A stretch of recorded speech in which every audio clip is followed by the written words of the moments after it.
only way to stop this attack on the women of Georgia is to stop Brian Kemp. The founder of Planned Parenthood, she had a Negro project where she hired Black ministers to promote birth control. And she considered Black people to be like weeds that she wanted to pull up out of the ground. She considered them to be unfit and didn't want them reproducing after their own kind, quote unquote. So the very early beginnings of Planned Parenthood were rooted in racism, eugenics, and population control, and we still see that today. Wow, I think that's a very interesting historical fact that not many, especially people from the younger generation, don't quite understand. I mean, you being a Black woman, being pro-life, and knowing these historical facts, how has that made an impression on you after you came to understand the root of abortion and how it's been popularized in our society? It opened my eyes in a way that I could never go back to ignorant. I grew up in the state of Connecticut, which is where I still reside.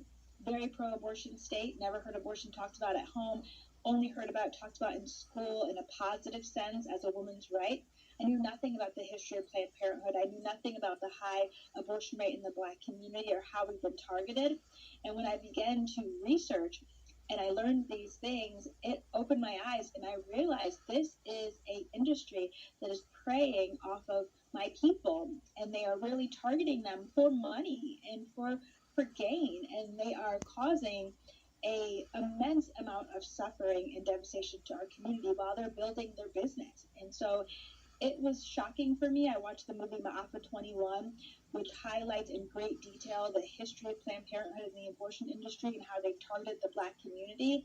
And when I saw that, I knew that I had to continue to speak up to save lives.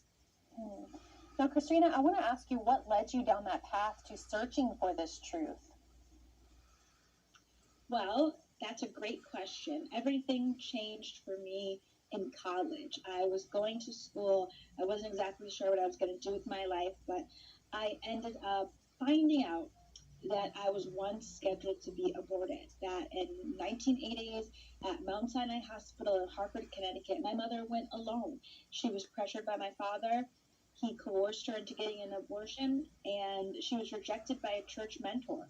When she told her church mentor she was pregnant, the woman said, "Don't come back to this church." And she went to get an abortion, but moments before the procedure, a janitor saw her in the hospital. The janitor saw her crying and told her that God would give her the strength to have me. And by God's grace, she was able to tell the abortion doctor that she was leaving. Now, he got mad because he told her, "Don't leave, you've already paid for this." He didn't want to lose business. But she ran out of his office and she kept me. She also kept it a secret for over 20 years.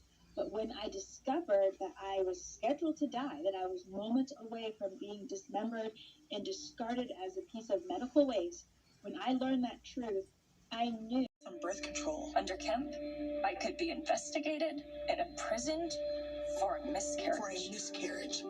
The only way to stop this attack on the women of Georgia is to stop Brian Kemp. Stacey Abrams, you lie.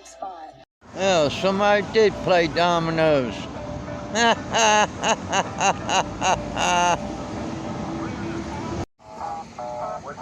Y'all still got a water leak here. Been going so long, you got algae growing. That water fountain right there. Euclid and North Avenue. My trip to Nowhere Fast has been extended.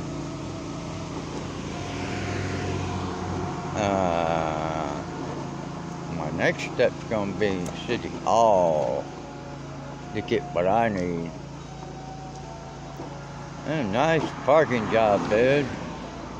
Damn.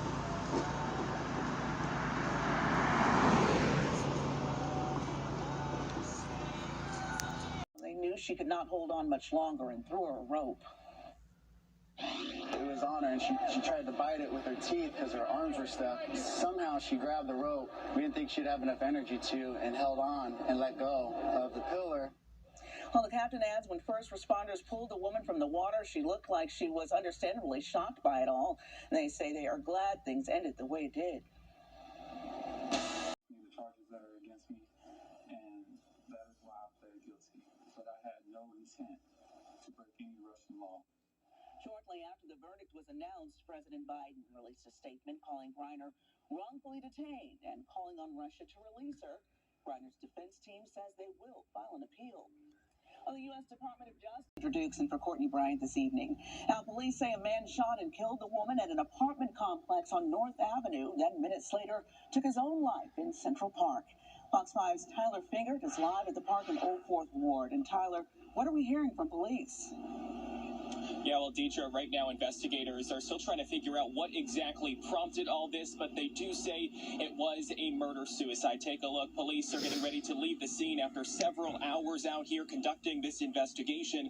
Atlanta police say the man in a wheelchair who was found dead in this park killed himself after he allegedly shot and killed a woman just a half-mile away at an Old Fourth Ward high-rise apartment building. Let's go to video from earlier from Sky Fox 5. Police were called to Central Park after APD got a call about a man shooting himself.